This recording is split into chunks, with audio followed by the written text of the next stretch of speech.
Hebreos capítulo 6, versículo 1, 2 y 3. Por tanto, dejando ya los rudimentos de la doctrina de Cristo, vamos adelante a la perfección, no echando otra vez el fundamento de arrepentimiento de obras muertas, de la fe en Dios y de la doctrina de bautismos, de la imposición de manos, de la resurrección de los muertos y del juicio eterno. Y esto haremos si Dios en verdad lo permite. Hermanos amados, paz del Señor. Estamos avanzando en la consideración exegética y espiritual de la epístola a los Hebreos. La porción que leímos hoy hace parte de la tercera exhortación que va del capítulo 5:11 al capítulo 6, versículo 20. Recuerde lo que dijimos en la primera reunión, que era una introducción. Siempre que había una exhortación, siempre había una bendición. Siempre que se llama la atención a algo, es porque los receptores habían olvidado o habían dejado una bendición atrás. Bien, aquí la exhortación es el llamado de atención, es a no caer o recaer como cristianos. Y la razón era porque habían dejado una bendición. Y la bendición, que es lo que va a centrarse el Espíritu Santo en el texto de hoy, la madurez. Un llamamiento a la madurez. Bien, muchos de estos cristianos que eran naturalmente judíos estaban volviendo a las sombras del Antiguo Testamento cuando ya habían llegado a la realidad que era Cristo. Y dijimos que eso era una segunda niñez. ¿Por qué? Porque habían avanzado y ahora estaban retrocediendo, volviendo a ser niños. Bien, entonces la exhortación que viene es un llamado de atención para que los receptores originales y nosotros podamos avanzar a un punto, y es la madurez espiritual. Vamos a ver entonces una jornada del creyente rumbo a la madurez. Bien, mira cómo comienza el texto. Por tanto, o sea, por lo cual, porque es necesario que alcancemos madurez espiritual, porque es necesario que de acuerdo a la realidad del Espíritu, por eso debemos dejar ya los rudimentos de la doctrina de Cristo. Recuerde que la porción que acabamos de pasar en la reunión anterior, del 5:11 al 14, nos mostró que Pablo quería hablar cosas profundas del ministerio celestial de Cristo hoy en la majestad del trono como sumo sacerdote según el orden de Melquisedec. Pero Pablo, el escritor, no sabemos si fue Pablo, les dijo que no podía explicárselos porque se habían hecho tardos para oír. Eran niños espirituales después de tanto tiempo. Entonces por eso el escritor no pudo proseguir profundizando en ese misterio del ministerio de Cristo a la majestad de las alturas. Entonces ahora dice, por tanto, porque tenemos que madurar dejando ya los rudimentos de la doctrina de Cristo. Eso ya lo vimos en la reunión anterior. ¿Qué son los rudimentos de la doctrina de Cristo? Las enseñanzas elementales acerca de Cristo, las enseñanzas básicas acerca de Cristo, el ABC de la doctrina cristiana, el ABC de las enseñanzas espirituales, el alfabeto de la vida cristiana. Y mostramos entonces que estos receptores originales no tenían dentadura espiritual.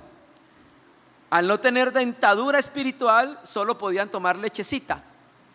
Al no tener dentadura, no podían masticar alimento sólido. Bien, y aquí el escritor nos va a explicar cuáles son las doctrinas elementales de Cristo, ahí en el versículo 1 y en el versículo 2. Entonces mire cómo inicia: por tanto, dejando ya los rudimentos de la doctrina de Cristo, vamos adelante hacia la perfección. Ahorita vamos a ver esa parte, no quiero que la veamos todavía.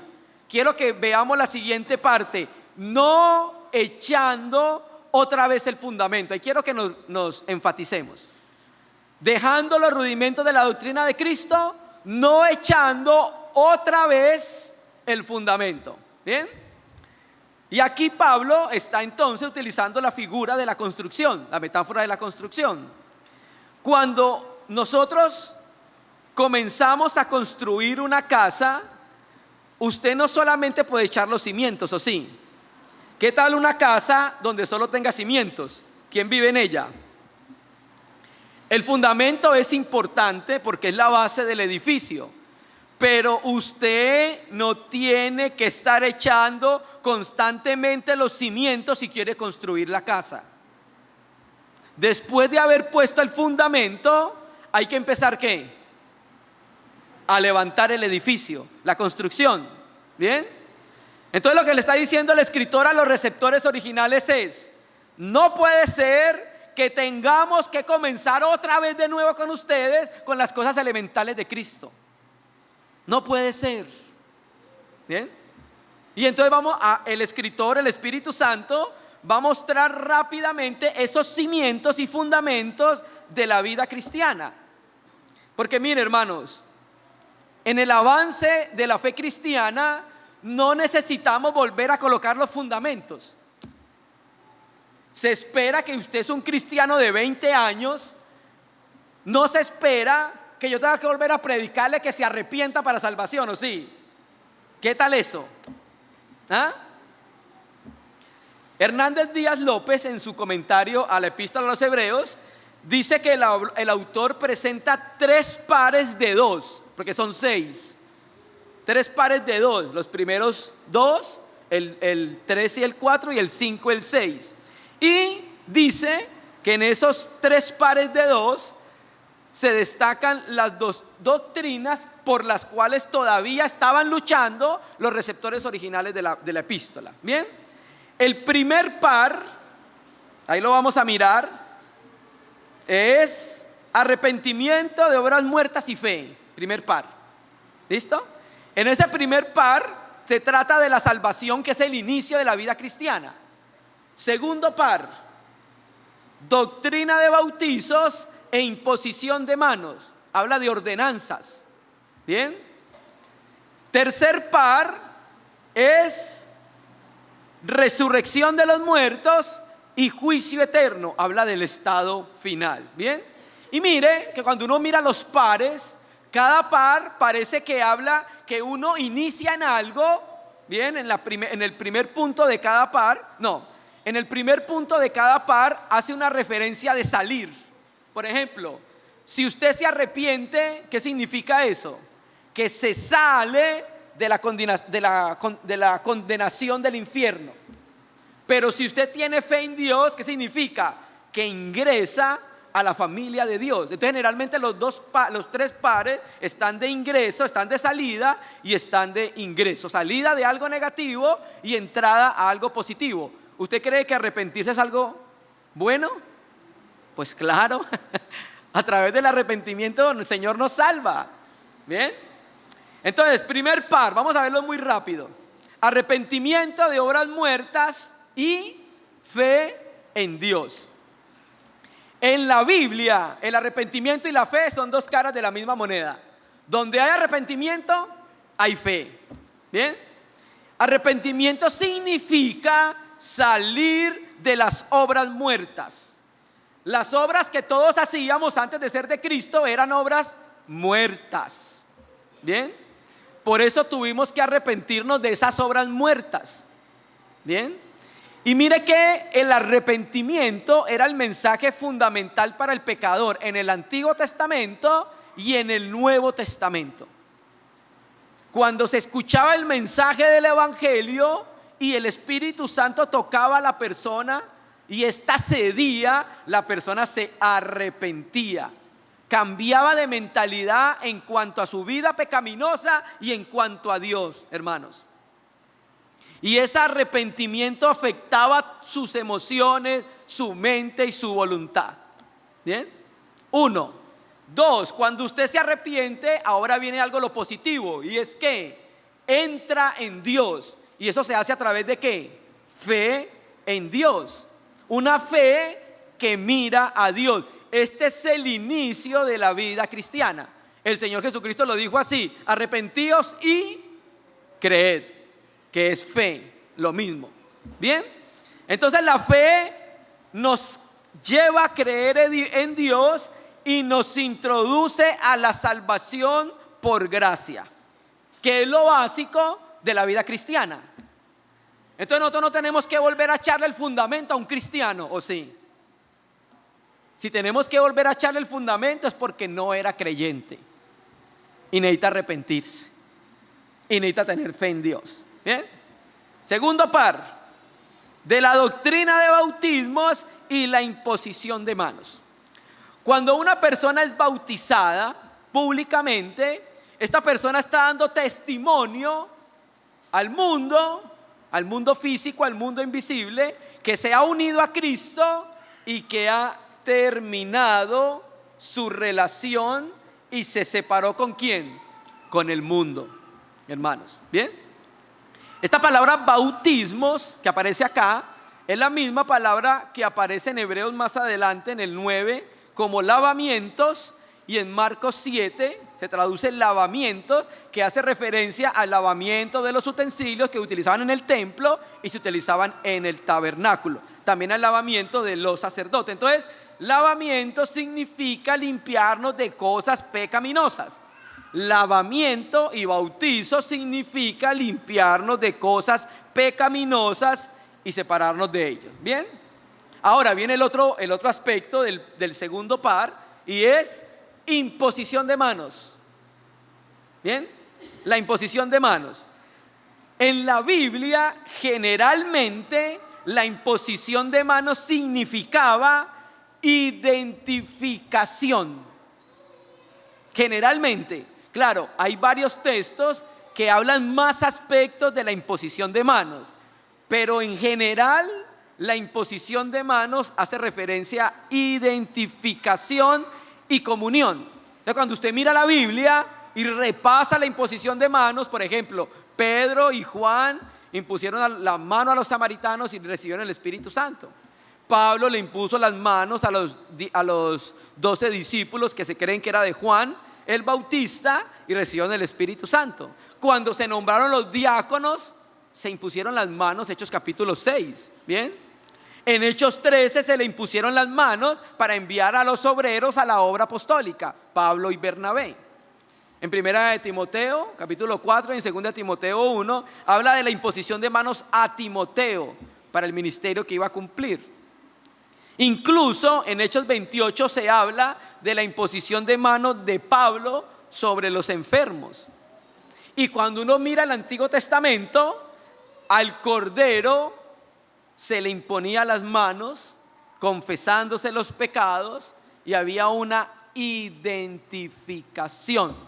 Bien, entonces, doctrina de bautizo, imposición de manos, suena raro que esté en las doctrinas fundamentales, pero está en las doctrinas esenciales del cristianismo. Bien, y el tercer par, de la resurrección de los muertos y del juicio eterno. Bien, ¿qué es la resurrección?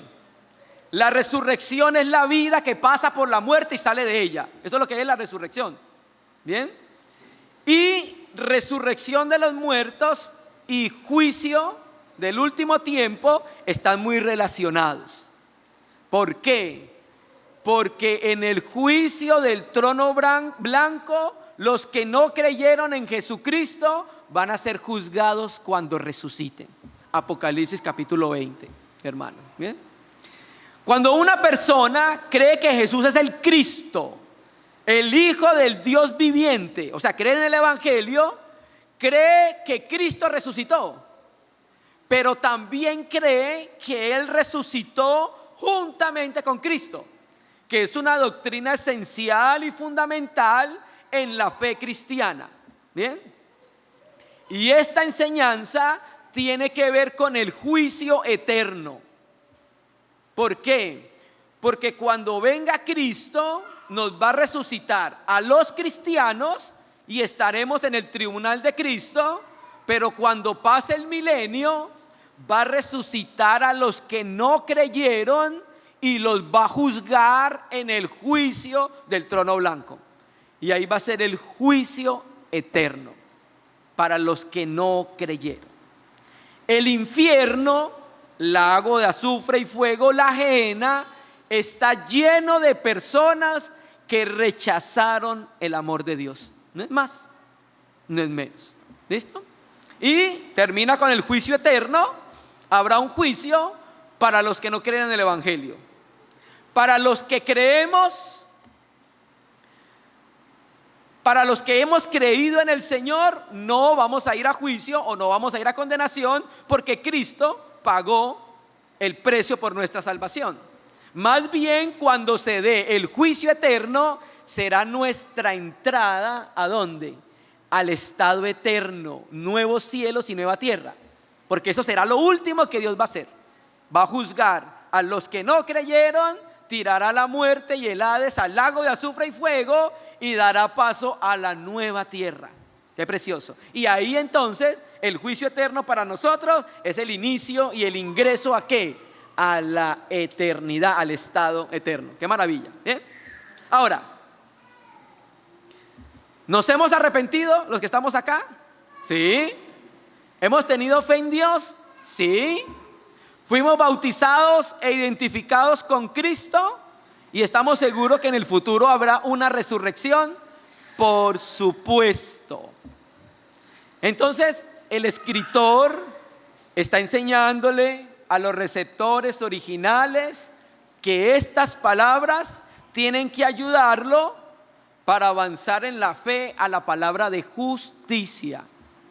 Porque estos 6 puntos no es la palabra de justicia, es la palabra elementales de la fe en Cristo. Bien, ahora volvamos al 6. Ahora sí quiero que vamos a una parte. Entonces empezamos primero dejando los rudimentos. Déjelos. Hermano, cuando venga una persona nueva, entonces no la evangelizamos. Por supuesto. Hermano, y nosotros tenemos que seguir aprendiendo del evangelio. Por supuesto. Pero se espera que como cristianos que ya tenemos unos años de que el Señor nos salvó, avancemos en temas más sólidos, más profundos de la fe cristiana. Bien. Ahora vamos a la otra parte. No dejando los rudimentos, no echando otra vez el fundamento, sino que hay que hacer algo. Y es, vamos adelante a la perfección. Bien. Donde dice adelante, vamos adelante, la Biblia textual traduce avancemos. Y donde dice perfección, la Biblia de las Américas traduce madurez. Entonces la exhortación del Espíritu Santo es: avancemos a la madurez. Ahora, si hay alguno entre nosotros que es un niño espiritual, es un proceso normal porque acabó de nacer de nuevo. Ser un niño en Cristo es un proceso normal para el que acaba de nacer de nuevo. Pero si usted tiene 20 años y todavía sigue igual de niño, ¿no le parece como extraño? ¿Qué le parece que soy? Que es bien linda ahorita y dentro de 20 años fuera igual. ¿No cree que hay algo que no está bien? Hay algo que no está bien, hermanos. Lo normal y propio del Espíritu Santo es que nosotros avancemos en la vida cristiana, maduremos. ¿Bien? Entonces, hermano, todos los que el Señor nos ha salvado, ya hemos experimentado las enseñanzas elementales de Cristo. ¿Estamos de acuerdo? Todos. Ya las sabemos, ya nos las han predicado. Ahora lo que tenemos que hacer, y ellos tenían que hacer, era proseguir, avanzar hacia un estado de madurez, hermanos. Y el estado de madurez tiene que ver con la percepción en parte de cómo veamos a Jesucristo sentado en la majestad de las alturas hoy. Sí, Cristo murió por nuestros pecados, estamos de acuerdo, pero hoy Cristo no está en la cruz. ¿Sabe dónde está? En el trono, hermanos.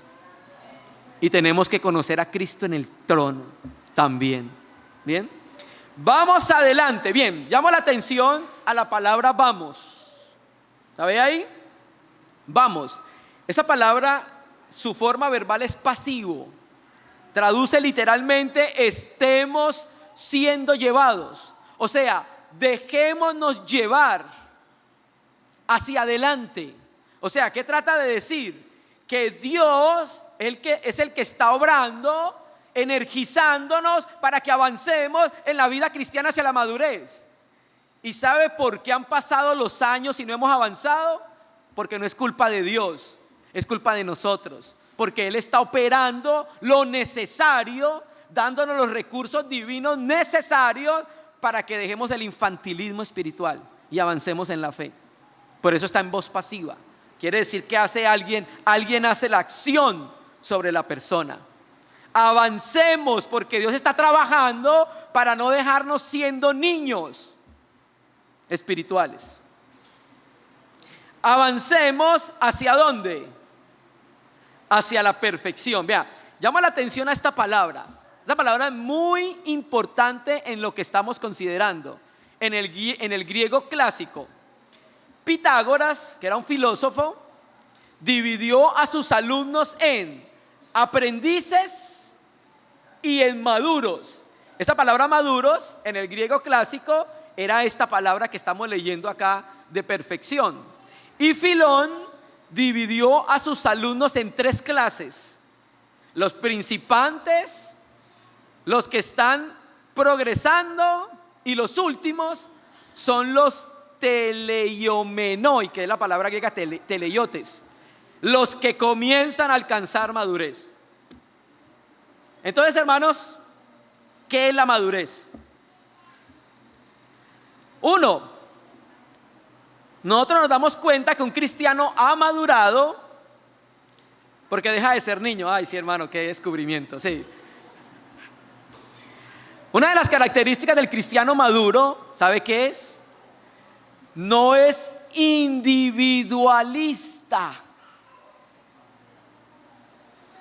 Una característica de un cristiano maduro es que no está pensando en sí.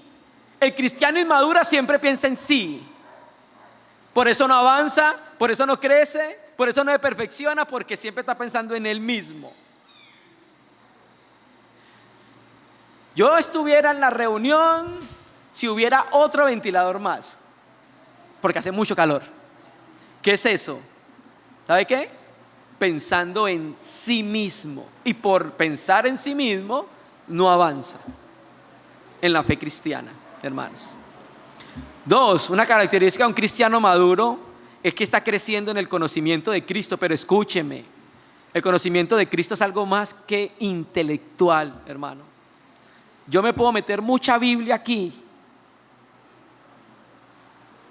pero si mi vida no se parece a la de Cristo, no estamos creciendo en la fe. Me puedo aprender todo el Antiguo Testamento, el Nuevo Testamento, todas las doctrinas fundamentales de la fe cristiana, toda la teología sistemática, toda la hermenéutica, como sea. Pero si mi vida no refleja un parecido al Señor, no estamos avanzando hacia la madurez. ¿Bien? Y podemos hablar muchas cosas más de la madurez, pero el Espíritu Santo exhorta a la madurez. Entonces, sí, en la medida que vamos avanzando, vamos dejando atrás el alimento para bebés. O sea, vamos dejando atrás las enseñanzas elementales de Cristo y nos van saliendo dientes espirituales. Y al salirnos dientes espirituales, podemos masticar un alimento un poco más sólido. Amén. Entonces el alimento más sólido es la palabra de justicia. entender y percibir a Cristo sentado en el trono de las alturas, porque el resto de su ministerio celestial lo entendemos muy claramente muchos de nosotros, algunos más claramente, otros no tanto, pero es más entendible. Pero su ministerio en los cielos es poco entendido hoy, hermanos, en el cristianismo. Bien, y el versículo 3 termina diciendo: y esto haremos si Dios quiere. Vamos a entender bien este versículo, hermanos.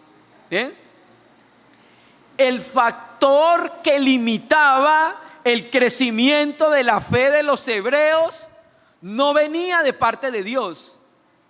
El factor que limitaba el crecimiento y avance de la vida de los hebreos era ¿quién? Los propios hebreos. Y es lo mismo que pasa en nuestro tiempo. El factor que limita nuestra madurez espiritual somos nosotros. Porque Dios nos está capacitando siempre para que avancemos en la fe. Con su palabra, con nuestros hermanos, con la comunión, con las provisiones que Él nos ha dado. Dios nos está capacitando para que avancemos a una plena madurez espiritual. No es culpa de Dios que seamos niños, es culpa de nosotros, por estar siempre pensando en nosotros, en yo.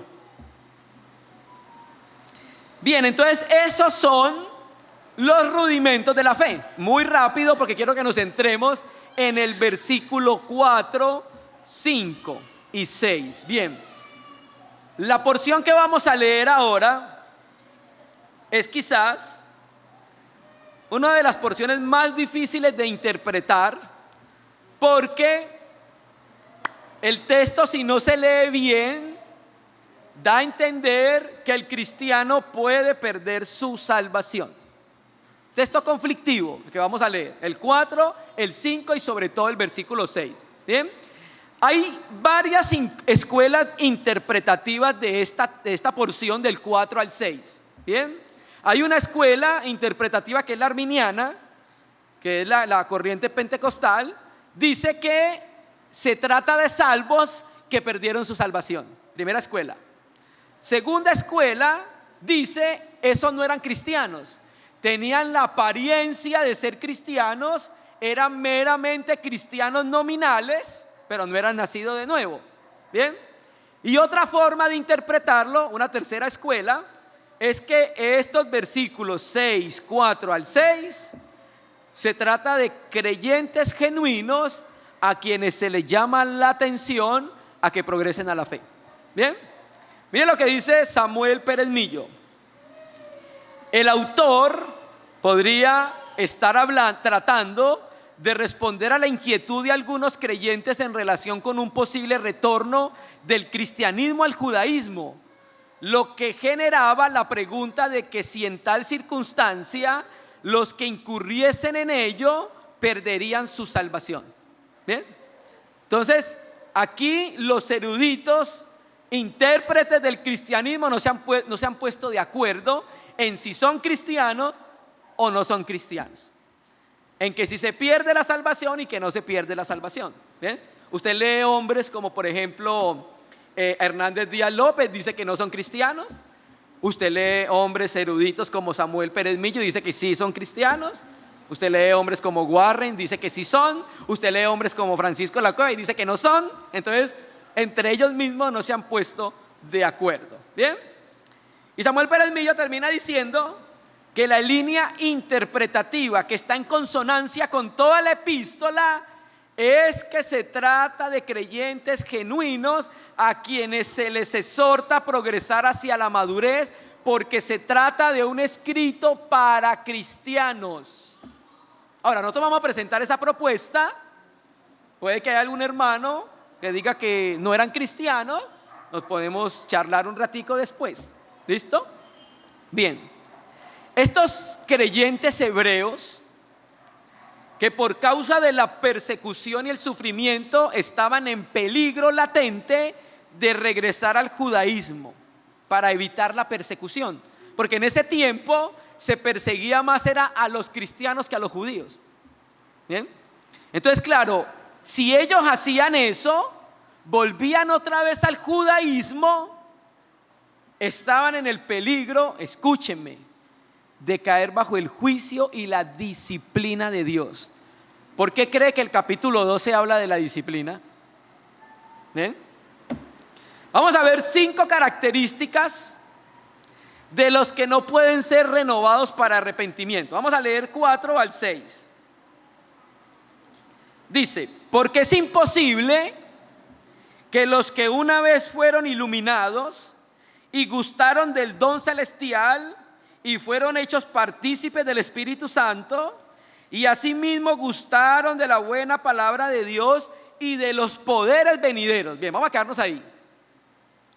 Aquí hay 5 características de estas personas que no pueden ser renovados para arrepentimiento. Recuerda que está hablando de cristianos que volvieron a la segunda niñez. Ténganlo presente. Bien, las 5 características, vuélvalo al 4, es: 1, fueron iluminados. Bien, la predicación expositiva es que se expone lo que dice el texto, y tenemos que decir que el texto dice que fueron iluminados. Bien, entonces, ¿qué es la iluminación? La iluminación del Espíritu es el primer paso en el proceso de la salvación. Mire, hermanos, Satanás, el Dios de este siglo, actúa en la mente de los incrédulos. ¿Sabe cómo? Oscureciéndola. ¿Y sabe para qué le oscurece Satanás la mente a los incrédulos? Para que no capten el contenido del evangelio. Sin embargo, viene una acción mayor. ¿Y cuál es? La acción del Espíritu Santo, que supera la operación enceguecedora del diablo, hermanos. Entonces viene el Espíritu Santo con una acción superior, donde brilla, ilumina el interior de la persona, del que no ha creído. Y entonces, cuando brilla, ilumina, resplandeciendo en los corazones de ellos para la iluminación del conocimiento de Dios en la faz de Jesucristo. Entonces, esto es lo que es la iluminación. Estos que no pueden ser renovados para arrepentimiento fueron iluminados. Y ahorita lo vamos a mostrar, que por eso me traje este librito. 2, otra característica de los que no pueden ser renovados para arrepentimiento: gustaron del don celestial. Gustaron del don celestial. Ojo, que esa palabra gustar aquí no es una probadita, como tratan de decir algunos. Gustar aquí debe entenderse en el sentido de toda la epístola. ¿Y sabe dónde aparece esta palabra gustar? En el capítulo 2, versículo 9, cuando dice que Cristo gustó la muerte por todos. Es la misma palabra griega. Ahí gustar es que Cristo tuvo una probadita de la muerte. No, la muerte de Cristo no fue un mero paladear, sino que la muerte de Cristo fue una experiencia absoluta, hermanos. Entonces aquí estos gustaron del don celestial. O sea, ¿quién es el don de Dios? Pues Cristo. Gustaron del propio Señor y de las bendiciones celestiales que están en Cristo: la gracia, la paz, el amor, la misericordia, el perdón, la vida eterna, la justicia, el gozo, etcétera, etcétera, etcétera. 3, mire su Biblia. Mire otra característica de los que no pueden ser renovados para arrepentimiento: fueron hechos partícipes del Espíritu Santo. Y esa palabra partícipes hay que también entenderla en el sentido de la epístola. Bien, cuando aparece partícipe aquí en la Biblia, en la epístola, tiene que ver con compañerismo con alguien próximo y bien cercano. ¿Y sabe dónde aparece? En el capítulo 3, versículo 1, cuando dice que somos participantes del llamamiento celestial. Ahí aparece esa palabra. Y luego vuelve a aparecer en el capítulo 14, que dice, del capítulo 3, que somos participantes de Cristo, hermanos. Entonces, teniendo eso en cuenta, concluimos que tiene que ver con una participación real en algo o con una comunión real en algo. Entonces se refiere, creemos nosotros, a aquellos que participaron realmente del Espíritu Santo. Cuarto, mire su Biblia. Gustaron, versículo 5, de la buena palabra de Dios. Otra vez gustar, que es lo mismo del anterior. Bien, y mire, ojo, presta atención a la Biblia. Mire su Biblia. Aquí la palabra no es oída. ¿Sabe qué es? Gustada.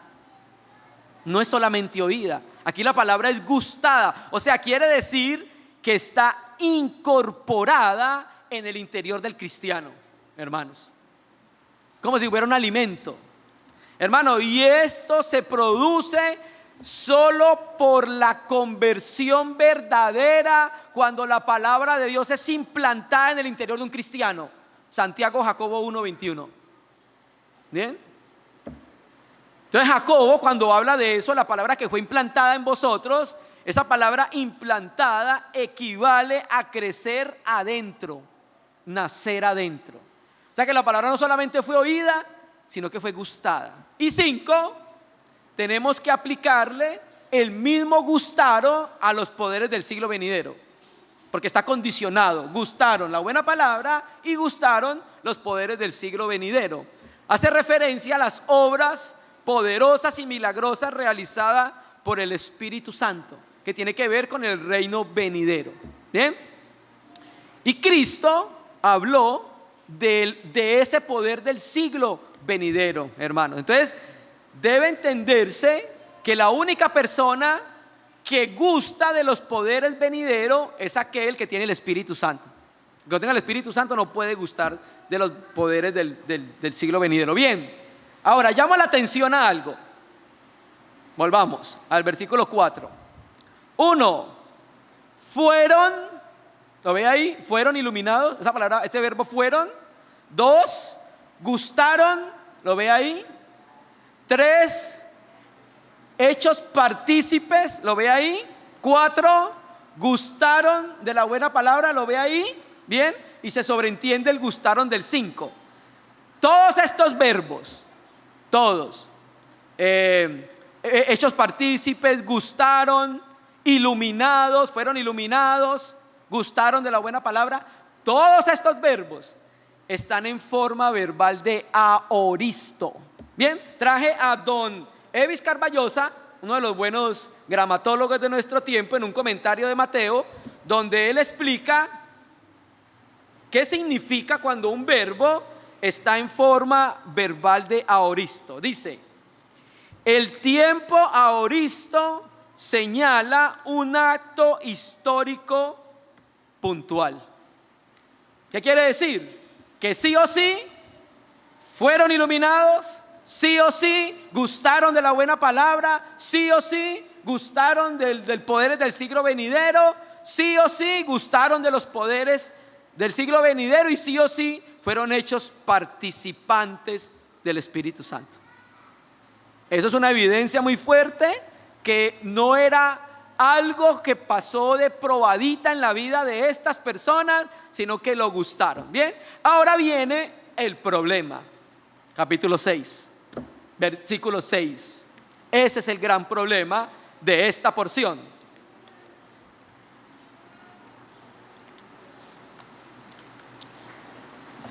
Bien, vamos a conectarlo con el 4. Mire su Biblia y conéctelo con el 4. El 4 dice: porque es imposible que, empieza a hablar de todo lo que vimos ahorita, es imposible que esos que recayeron, que fueron esos mismos que tienen esas características, que recayeron, sean renovados para arrepentimiento. Ese es el gran problema, hermano. Eso quiere decir que si una persona cae, no se puede arrepentir para ser perdonada. ¿Bien? Bien. ¿Quiénes son los que recayeron? Los que fueron iluminados, los que fueron hechos participantes del Espíritu Santo, los que gustaron de la buena palabra, los que gustaron del siglo venidero. Todos estos fueron los que recayeron. Bien, ¿Qué significa recaer? Ojo, la escritura dice en Romanos capítulo 6, versículo 1, escúcheme con atención, querido hermano: perseveraremos en el pecado para que la gracia abunde. De ninguna manera. Nosotros no tenemos ninguna libertad para pecar. Tenemos libertad para servir al Señor, libertad para entregarnos y libertad para ser santos, no para pecar. Pero tenemos que tratar de hablar lo bíblico, lo correcto y lo espiritual de este texto. Bien, recayeron. Primero vamos a mirar qué significa esta palabra. Esa palabra recaer hace referencia al sentido de caer a un lado, caer en el camino. Samuel Pérez Millo dice que habla de las caídas que se producen en el camino del cristiano. Y en el entorno del versículo puede referirse al retroceso de algunos creyentes en la fe, que estaban volviendo a las prácticas del judaísmo. Estos creyentes se desviaron de la fe cristiana pura para volver a la vieja religión de los judíos. Bien, ojo, también puede ser aplicado a cualquier cristiano que se desvíe de la doctrina y del camino correcto de Dios. Bien, Samuel Pérez Millo dice así: recayeron es simplemente en el versículo el hecho de caer al lado, esto es, una caída más grande o pequeña, pero siempre en el contexto de la vida del creyente. Entonces, estos que cayeron, nosotros tenemos que entenderlo desde la doctrina de la salvación. Recuerda que la salvación tiene 3 niveles. El primer nivel, la liberación de la condenación eterna. Segundo nivel, la liberación del dominio del poder del pecado. Y tercer nivel, liberación de la presencia del pecado. Entonces, si creemos que Dios nos liberó de la condenación eterna, ¿cómo nos va a condenar?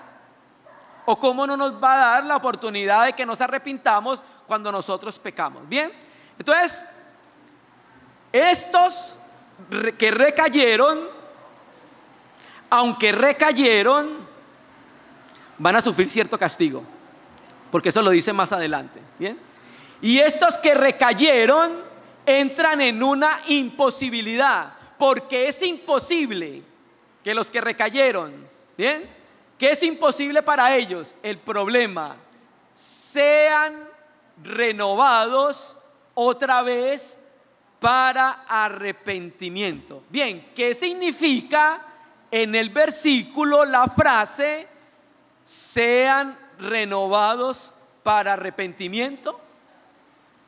¿Será que trata de decir que no nos podemos arrepentir cuando caemos?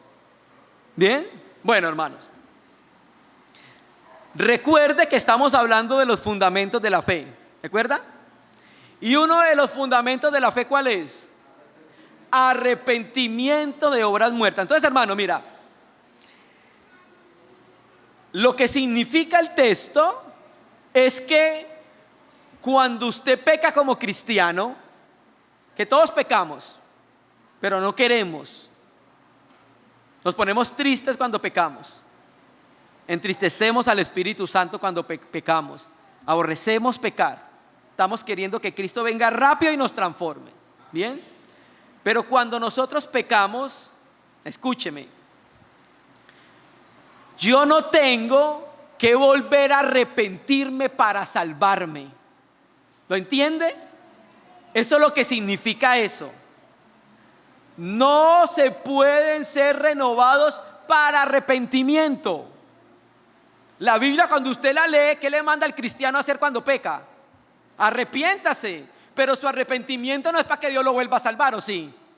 No, porque ya el fundamento del arrepentimiento se colocó cuando creímos en el Señor. Bien, entonces lo que quiere decir estos versículos, este verso, es que después de nosotros habernos arrepentido, cuando el Señor nos salvó, no tenemos, cuando pecamos, no tenemos que arrepentirnos para ser salvos otra vez, porque usted ya tiene ese fundamento. Yo cómo le voy a pedir que se arrepienta para volver a salvarlo cuando el Señor lo salvó hace 15 y 20 años, a no ser que usted esté pecando porque no se haya arrepentido y no lo haya salvado el Señor. Ahí sí tenemos que sentarnos un rato a examinar la fe. ¿Listo? Entonces, hermanos, a los ojos del Señor esto es imposible. Salvar 2 veces a la misma persona. ¿No es que ya la salvó? Esa persona no tiene que volver a creer para arrepentirse cuando peca. Volver a colocarle otra vez el fundamento del arrepentimiento. Sería otra vez echarle el fundamento, o sea, decirle que se arrepienta para salvación. Cuando una persona, un cristiano que ya va avanzando y peca, lo que necesita es arrepentirse para comunión, no para que Dios lo salve. Ahora, si usted cree que no es cristiano, pues arrepiéntase para salvación. Pero si es cristiano, arrepiéntase para entrar otra vez en la comunión con Dios. ¿Lo entendimos? Entonces, no necesitamos arrepentirnos para ser salvos. No puedo colocarle otra vez el fundamento del arrepentimiento a la persona que ya se arrepintió para salvación. Sí puedo decirle, hermano y hermana querida, eso que estás haciendo deshonra a Jesucristo, arrepiéntase. Vuélvase al Señor, vuelva a comunión con el Señor. Claro, ¿bien? Pero si nos encontramos con una persona que no ha creído, ¿qué hacemos? Le echamos el fundamento. ¿Sabe qué, compañero, compañera? Arrepiéntase porque el infierno está caliente. A ellos sí toca echarles el fundamento del arrepentimiento, pero para el que no, necesitas arrepentirse, pero para comunión, hermanos. ¿Bien? Entonces el versículo 1 dice que no es necesario hacer eso, el 4 dice que es imposible y el 8 dice que es correcto. ¿Bien? Entonces este texto no quiere decir que si un creyente peca es imposible que sea perdonado. Más bien quiere decir que si un cristiano peca no tiene que volver a arrepentirse para salvación como al principio. ¿Bien? Y esto tiene mucho que ver con el entorno de la epístola, porque recuerde que estaban volviendo ¿a dónde? Judaísmo.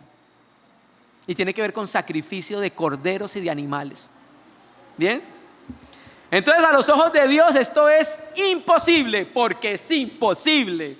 Más bien esto, ¿sabe qué es lo que hace? Afirma la seguridad eterna de la salvación en vez de negarla, hermanos. ¿Bien? Bien, entonces ahora viene el problema.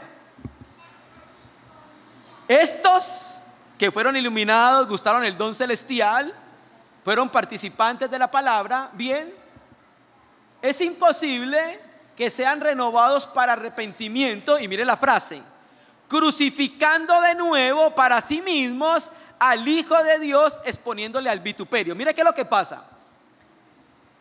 Ellos, si eso pudiera hacerse, voy a explicarlo de la manera más sencilla que puedo, perdónenme.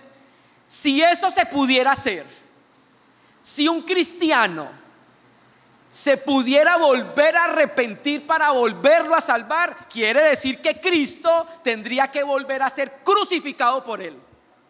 Eso es lo que trata de decir. Si un cristiano tiene que arrepentirse para volverse a salvar, lo que trata de decir es que Cristo tiene que volver a morir por él, para que vuelva a ser perdonado, para que vuelva a ser salvado, hermanos. Entonces, hermano, eso sería exponer al Hijo de Dios al vituperio. ¿Cómo así? O sea, traer otra vez el sacrificio de la cruz en toda su dimensión. Eso es imposible, eso no se puede volver a hacer. Por eso no se puede volver a arrepentir uno que se ha arrepentido ya, porque sería otra vez crucificar al Hijo de Dios. ¿Ven? ¿Sí lo entendemos? Entonces, claro, expondríamos al Hijo de Dios otra vez a la ignominia y al vituperio que tuvo cuando fue crucificado hace casi 2000 años por nuestros pecados. El sacrificio de la cruz y con todas sus dimensiones no se puede volver a repetir de ninguna manera, hermanos. Dios no llama de nuevo al que ha sido salvo al arrepentimiento para salvación de condenación, porque eso ya se ha efectuado una vez y para siempre. El versículo enseña que si hubiese necesidad de volver a la salvación, equivaldría a reproducir plenamente el sacrificio del Calvario, crucificando de nuevo para sí mismo, porque mire lo que dice, para sí mismo al Hijo de Dios, hermanos, exponiéndolo al vituperio, a la vergüenza pública. Bien, entonces, eso es lo que significa de lo que está hablando el escritor. Ahora, vuelvo y digo, entre el cristianismo no hay consensos, porque unos dicen que sí, otros dicen que no. Bien, en cuanto a esto, ¿lo entendimos? Bien, versículos 7 y 8, terminemos. Porque la tierra, ahora voy a utilizar una metáfora, porque la tierra que bebe la lluvia y que muchas veces cae sobre ella y produce hierba provechosa, aquellos por los cuales es labrada, recibe bendición de Dios, pero la que produce espinos y abrojos es reprobada. Y el otro problema, muchos problemas interpretativos, está próxima a ser maldecida y su fin es ser quemada. Entonces, hermano, mira lo que está diciendo el texto. Ahora va a colocar un ejemplo de la metáfora de la tierra y del producido de la tierra.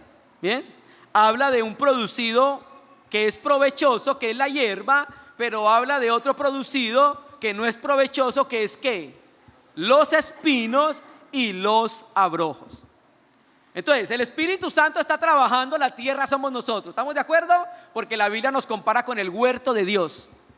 1 Corintios capítulo 3 versículos 9 y 10 dice que somos el huerto y la labranza de Dios. Bien, somos la tierra en la que Dios está trabajando. Cuando usted va madurando, produce hierba, pero cuando no madura, ¿sabe qué produce? Espinos y abrojo, y lo que hace causar es problemas en la iglesia. ¿Listo? Entonces, la lluvia hace referencia a lo que Dios está haciendo en la tierra para que crezca y produzca fruto y bendición. Pero cuando el cristiano no avanza en la fe, produce espinos y abrojos. Y hermano, y quiero que traiga su mente a una parábola, una metáfora igualitica en la Biblia. ¿Sabe cuál es? 1 Corintios 3. Es una metáfora igualitica, porque en esa metáfora se produce ¿qué? Madera, heno, hojarasca o piedras preciosas, plata y oro, que hablan de lo del espíritu, y esto habla de lo humano. Esto es lo mismo. O se produce hierba productiva o se produce espinos y abrojos. Hermano, el lenguaje es el mismo. ¿Bien? Y mire que estos espinos y estos abrojos hace referencia, uno, a la inmadurez del creyente, y dos, a la religión judía, a la que ellos estaban volviendo. Hermano, ¿para qué le sirven los corderos si tiene al Rey de Reyes en el trono? ¿Para qué me sirve un cordero a mí hoy? Si tengo al todo suficiente desde el trono de la majestad de las alturas. Es más grandioso que un cordero, es más excelso que un cordero. Bien, mire, entonces los que producen abrojo es, mira el término, reprobada. ¿Sabe dónde aparece ese término? 1 Corintios 9, 27, cuando Pablo habla de la carrera cristiana y dice: Pablo, yo vine a ser heraldo, pero si me descuido vengo a ser eliminado de la carrera, o sea, descalificado. La palabra griega adóquimos es la palabra que aparece ahí. Bien, entonces si un creyente no es perfeccionado, si no madura, se mete en las cosas viejas otra vez, en su yo, en su naturalidad, va a ser reprobado y considerado indigno por Dios. Y viene el más problemática de las cosas, el versículo 8. ¿Sabe qué dice? Su fin es ser quemada. Hermanos, si ve que no son cristianos, y si usted lo lee así rápido, parece efectivamente que no son cristianos. Pero le voy a recordar algo, querido hermano. Quemada es el mismo lenguaje que se utiliza en la Biblia para cristianos que no arrepienten, para cristianos que viven su vida desconectados de la vida de Dios, para cristianos que viven buscando satisfacer siempre su ego. Y los voy a mostrar a dónde está. Mateo 5. Si tienes algo contra tu hermano y si no te pones en cuenta, dice entonces que va a haber 3 juicios: el de la puerta, el del Sanedrín y el de la Gehenna. Así dice. Mateo 5 lo puede leer después. Luego en Mateo 24 habla del siervo que era fiel, se volvió infiel, y ¿sabe qué dice al final de la parábola? Será el lloro y el crujir de dientes. Mateo 25, las 10 vírgenes, 5 sensatas, 5 insensatas. Y la misma figura es aquí la puerta cerrada. Mateo 25, los talentos. El que tomó un talento y lo escondió, ¿sabe qué dice el texto? Será el lloro y el crujir de dientes en las tinieblas de afuera. Pero si era un cristiano. Primera Corintios 3:15. Y dice literalmente que el cristiano que produzca madera, heno y hojarasca, ¿sabe qué dice el texto? Será salvo así como por fuego. Siempre aparece ese lenguaje en la Biblia. Y luego viene el capítulo 12 de Hebreos y nos dice que Dios disciplina al que ama y castiga al que toma por hijo. Entonces, hermanos, todos estos lenguajes están hablando de lo mismo. El Señor no nos va a condenar porque Él pagó el precio de la condenación. Pero, querido hermano, nos vamos a enfrentar al tribunal de Cristo. Nos vamos a enfrentar al tribunal de Cristo. ¿Cuántas vidas cree que tenemos para entregarnos al Señor? Solo tenemos una, no tenemos más. Vamos a estar delante del Señor en ese día, y ese día se va a dar cuenta de lo que produjimos: madera, heno, hojarasca, o espinos y abrojos, o piedras preciosas, oro y plata, hermanos. Y mire que no se habla de la quema de la tierra, se habla de la quema de lo que produce, hermanos. ¿Bien? Porque la tierra nunca puede ser quemarla, no puede quemarse, pero lo que produce sí puede ser quemado. ¿Bien? Entonces, hermanos, la palabra de justicia es muy difícil para nuestro corazón, porque nosotros muchas veces estamos acostumbrados a la leche, y cuando viene la palabra de justicia, nosotros no la podemos entender, hermano, porque muchas veces tenemos los sentidos sin ejercitar, apreciados hermanos. Hermanos, dejemos que el Espíritu Santo nos lleve a madurar. No rehuyamos el trabajo que está haciendo el Espíritu Santo. Identifiquemos el trabajo que está haciendo el Espíritu Santo, hermanos. Produzcamos hierba provechosa. Que el Espíritu Santo produzca piedras preciosas, oro y plata. Bendito sea el Señor.